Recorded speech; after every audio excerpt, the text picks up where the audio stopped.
get on the iPod or to meet people that none of us would approve of, and that are very frightening to them as well as to us.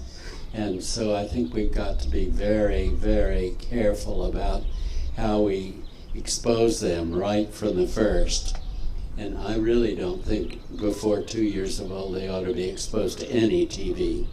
I think this generation that's putting their children in front of TV as a babysitter are taking big, big risks.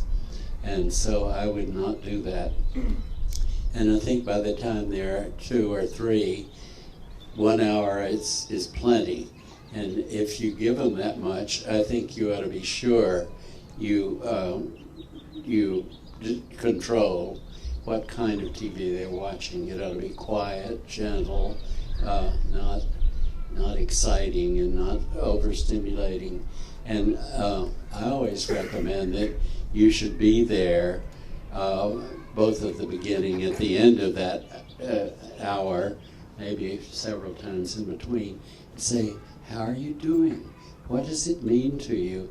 And hear from them what they're seeing and what they're taking in. And as you ask them what they're seeing, maybe they'll tell you how much it means to them, and you can share it with them.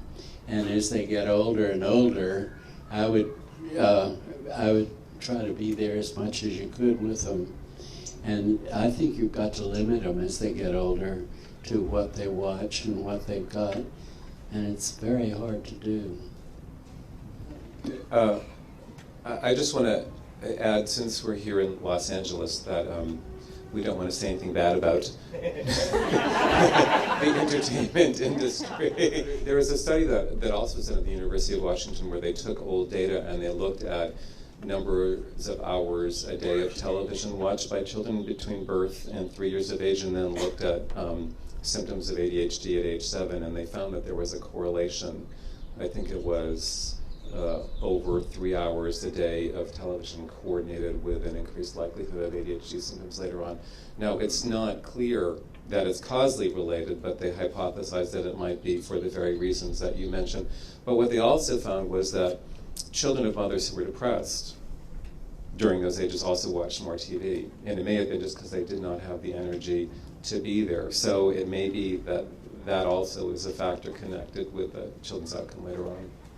But culturally, where you have cultures where they aren't sitting in front of televisions because it's really not available to them, has there ever been a comparison done to see if the incidence